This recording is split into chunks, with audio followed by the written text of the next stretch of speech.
The cold is setting in Europe, and for the hundreds of thousands of refugees who are waiting for their asylum requests to be processed, like at this camp in Germany, life remains tough.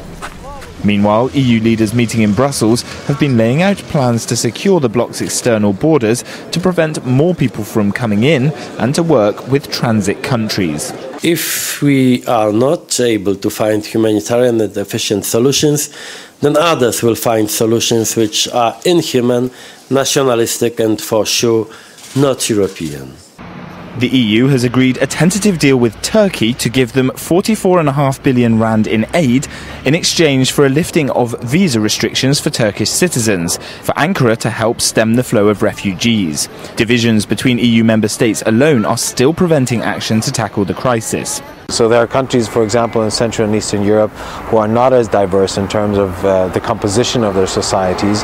The readiness to accept so-called foreigners is less than there is in countries which are used to having a huge number of non-residents, of having people of different origin, of different also religious belief in their countries.